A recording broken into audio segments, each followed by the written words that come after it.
प्रिय छात्र छात्राओं, काव्य के आपके 2 पार्ट शेष हैं मात्र। मैंने मीट के माध्यम से आपसे चर्चा की थी, तो आपने कहा था कि मैं प्रत्येक सैटरडे को साहित्यिक परिचय लिखकर भेजा करूंगा। आपने ऐसा नहीं किया है।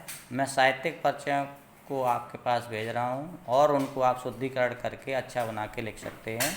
साथ ही संस्कृत के पाठों का भी अध्ययन कराना चाहता हूं।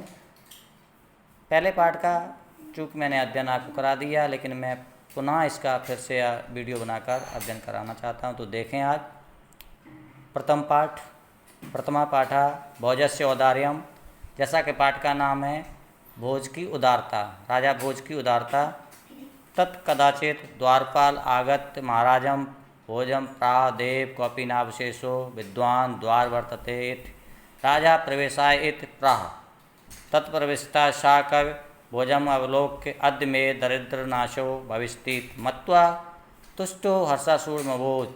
राजा तमावलोक प्राह कवे किम रोदसित तत्कविरा राजन आकर मदग्रह स्थित।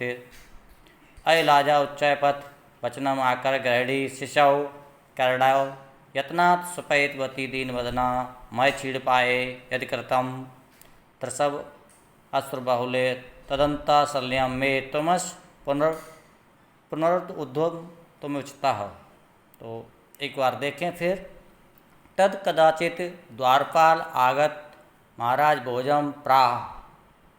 तत्मीस इसके बाद, कदाचित मीस अचानक या तभी, द्वारपाल ने आगत मीस आकर महाराजम भोज प्राह महाराज भोज से कहा, देव हे राजन, कौपीन अवशेषो विद्वान द्वार वर्तते इत।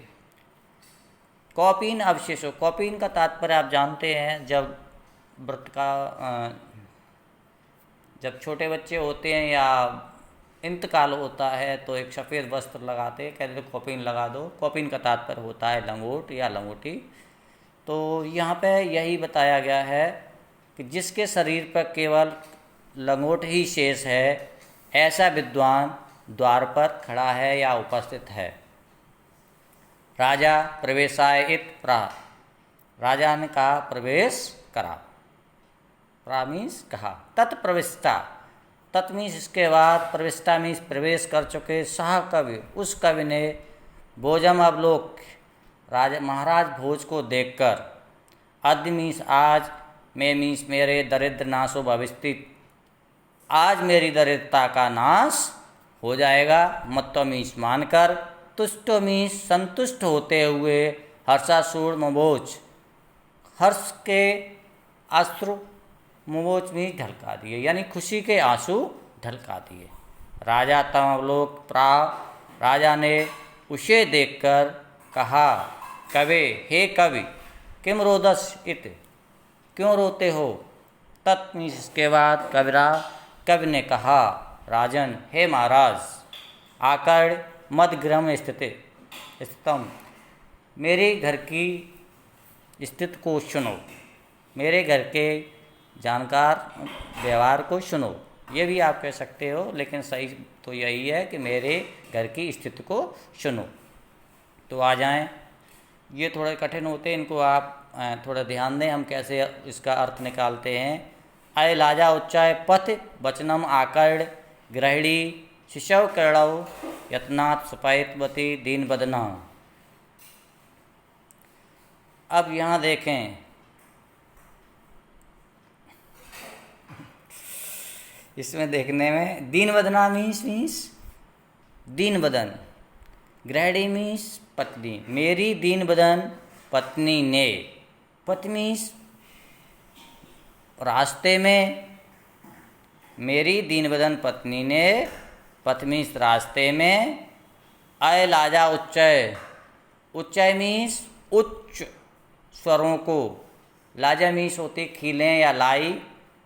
मेरी दीन बदन पत्नी ने रास्ते में या पथ में अरे लाई ले लो या अरे खीलें ले लो, ऐसे उच्च वचनों को, वचनम आकर्ण मीन्स वचनों को सुनकर, मेरी दीनवदन ग्रहणी ने पथ मीन्स रास्ते में अय लाई ले लो, अरे लाई ले लो या खीले ले लो, ऐसे उच्च वचनों को सुनकर शिष्य हो करड़ाओ, शिष्य के कह लें या बच्चों के कहें, करड़ाओ मीन्स कानों को, यत्नात् सुपहितवती, यत्नात् मीन्स यत्न से, सुपहितवती भली प्रकार ढक दिए। यानी जैसे ही सुना पत्नी ने ऐ खीले ले लो, खीले ले लो, मेरी दीनवदन पत्नी ने, दीनमुख पत्नी ने बच्चों के कानों को यत्न से भली प्रकार बंद कर दिए या ढक दिए। मैं छीड़ पायो यद कृतम, मैं मीन्स मुझ, छीड़ उपायो मीन्स छीड़ उपाय, दो शब्द जुड़े हुए हैं। मुझ साधनहीन, छीड़ उपाय यानी मेरे, मुझे, मुझ साधनहीन पर, यद कृत मीन्स जैसी, दृशव अस्त्र बहुले, अश्पूर दृष्ट डाली, मुझ साधनहीन पर जैसी अश्पूर दृष्ट डाली, तदंतम शल्यम, तदंता मीन्स होते अंतस मीन्स हृदय, उस दृष्ट के जो शल्य मीन्स कांटे, यानी उस दृष्ट कांटे भरी दृष्ट मेरे हृदय में, मैं मेरे हृदय में जो चुभी है, भाव यहाँ ये है, वह कांटे भरी दृष्ट या उसकी जो चुभन है, तुमस पुनः उद्यम उचित, यानी तुम ही मेरी उस कांटों को, उस दृष्ट कांटे भरी दृष्ट को दूर करने में, तुमस मीन्स आप ही, पुनः मीन्स फिर, उत्तम उचित मीन्स दूर करने में उचित हो, या मेरी वो समस्या आप ही दूर कर सकते हो। मैंने अपनी तरीके से कह दिया है, यानी मेरे हृदय में, ये भी कह सकते हैं अंतर्त मीन्स होते हृदय, मेरे हृदय में बेचुभे हुए कांटे आप ही निकालने में उचित हैं, ये भी कह सकते हैं। तो आज इतना ही छोटा वीडियो, बाद में कल आप इन लाइनों का आप हमें वो लिख के भेजेंगे, अंडरलाइन का। वैसे सरल ही आता है जब आता, लेकिन ये दोनों में आता है, ये थोड़े पद्य में भी आ जाते हैं और गद्य में भी आ जाते हैं।